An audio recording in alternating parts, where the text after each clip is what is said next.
kami dari kelas 2A Manajemen Fakultas Ekonomi dan Bisnis Universitas Nusantara Kediri dari kelompok 3 yang beranggotakan saya sendiri, Adi Wirganita Sari, Marta Yudi Pratama,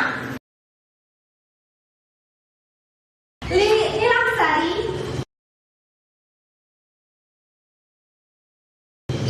dan Aditri Wahyudi.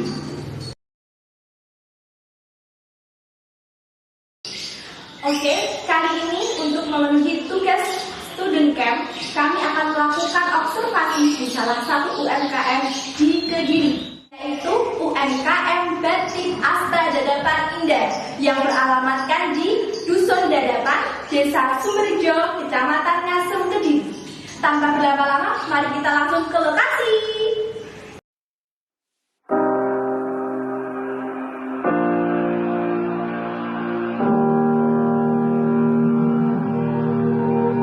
Every time we say goodbye, they all see that it's a lie. Halo semuanya, sekarang kita sudah sampai nih di lokasi Batik Asta Dadapan Indah. Langsung saja yuk kita masuk ke dalam.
Bagaimana cara Bapak mendirikan usaha Batik Asta Dadapan?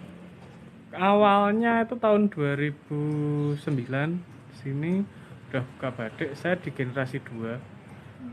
Kalau awal usaha sih karena dulu ibu saya yang buka, customernya udah ada, saya tinggal memperbaiki sih apa sih yang kurang gitu. Terus kita naikkan levelnya dalam pendirian usaha itu.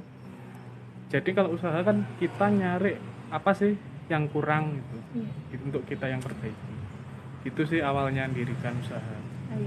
Kalau untuk jumlah karyawan? Kalau jumlah karyawan saat ini kita pengurangan sih. Ya. Kita hanya 10 karyawan untuk saat ini. Oh, gara-gara pandemi? Iya, karena pandemi, terus juga kita selain karena pandemi sebelumnya juga udah kita banyak pengurangan dari 2016 itu kita ada 30 sih. Tapi tiap tahun kita kurangi karena kita menyesuaikan biaya operasional sama kita sesuaikan dengan kinerjanya masih ini apa enggak gitu. Terus dia ada problem dengan usaha apa enggak gitu juga. Terus untuk sekarang kan pandemi Bapak, ada pengurangan produksi atau gimana? Kalau pengurangan produksi kita enggak sih. Ya. Pengurangan produksi kita enggak. Tapi produk-produk yang lama itu kita perbaiki lagi. Jadi katakan barang yang reject, kainnya kita perbaiki untuk kita jadikan layak jual lagi. Produknya? Kalau produk sebelum pandemi kita kebanyakan offline. Offline kita pameran, melalui pameran. Setelah kena pandemi, offline-nya nggak bisa, ya kita online sama kita hubungi customer lama. Untuk online pemesanan bisa lewat apa saja? Kita bisa lewat media sosial atau Media sosialnya juga disebutkan apa? media sosialnya kita lewat Instagram, lewat Facebook, terus lewat WhatsApp, Line, Telegram. Atas nama Atas nama Batik Asta Dedesan Indah. Strategi bertahan di masa pandemi. Kalau untuk strategi bertahan di masa pandemi saat ini sih kita efisiensi, yang jelas efisiensi operasional. Ya. Itu yang pertama. Terus yang kedua, kita imbangkan produksi. Jadi untuk saat ini kita tingkatkan malah di produk yang premium. Itu kita tingkatkan produk di premium karena satu produk premium itu sama seperti 15 kain yang reguler. Itu. Nah, kurang lebihnya ongkos produksinya segitu sih, 15 yang reguler. Terus produk reguler pun juga kita jual secara massal, artinya satu kali pengambilan itu minimal berapa gitu. Grosir, Pak. Ya, kita grosirkan, jadi kita habiskan stoknya. Bener, stok kita semakin sedikit tapi nilai jualnya semakin tinggi. Oh iya. Tuh, karena kita stok premiumnya itu ada 30. Itu 30 yang tersisa karena sebelumnya juga ada sekitar 70-an sih sampai bulan Agustus ya. Iya. Sampai Agustus ini kita tersisa 30 potong. Nah, produk premium itu yang kita tingkatkan.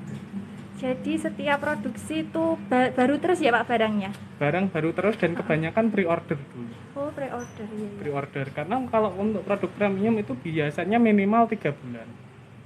Antri dulu 3 bulan, kadang juga ada yang hampir 1 tahun antri untuk produk premiumnya, seperti itu. Nah, karena katakan satu produk premium itu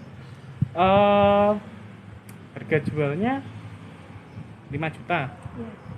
Itu kita perbanyak yang harga 5 juta daripada kita bikin harga yang 500.000, kita perbanyak 500.000 gitu, karena orang banyak yang nyari harga 5 jutaan ke atas dan yang harga 500 ke bawah itu nggak terlalu banyak untuk saat ini. Jadi semakin tinggi harga, kualitasnya juga semakin baik. Semakin ya? baik, betul. Seperti itu sih untuk saat ini. Untuk kegiatan operasional ya Bapak, pasokan penjualannya bagaimana? Kalau penjualan sebulan sih kita lancar. Selama ini kita masih lancar aja, hanya di tahun 2020 yang nggak lancar. Sejak 2021 sih lancar terus. Memang ya tetaplah ada penurunan, penjualan tetap ada penurunan. Kalau untuk tahun ini sih penurunan sekitar 30% sih dibanding kondisi normal. Kalau di kondisi awal pandemi kemarin ya kita ada 90% penurunan kita. Tuh.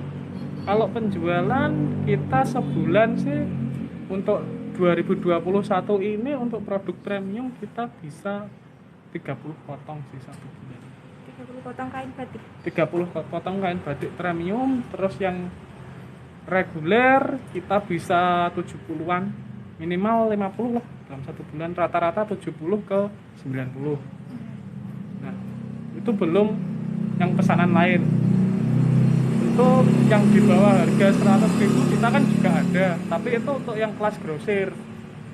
Kelas grosirnya kita ada yang di bawah 100.000. Itu per bulannya sekitar 200 potong lebih sih. Gitu. Untuk bahan baku Bapak mengambil dari mana? Kainnya dari canting-cantingnya lilin gitu? Kalau bahan baku kita ada supplier dari Jawa Tengah. Kita udah kerjasama hampir 6 tahun sih. Satu toko ada yang kerjasama 6 tahun, sama ada yang sudah kerjasama 12 tahun juga. Udah ada. Lumayan lama Pak ya. Ya. Terus untuk modal produksi? Kalau modal produksi macam-macam sih.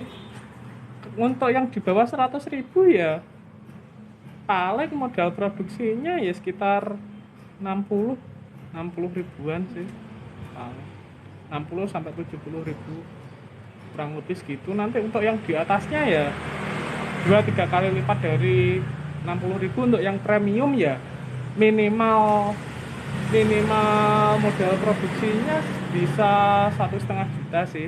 Itu yang standar. Untuk premium yang standar bisa 1,5 juta, tapi kita juga ada yang kita jual di bawah 1,5. Itu paling modal produksinya ya 1 jutaan. Gitu.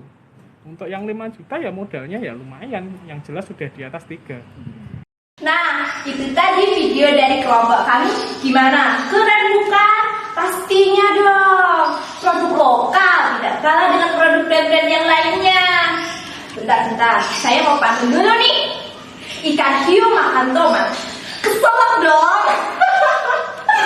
Baiklah teman-teman, terima kasih sudah menonton video dari kelompok kami. Bila ada kesalahan, mohon maaf. Wassalamualaikum warahmatullahi wabarakatuh.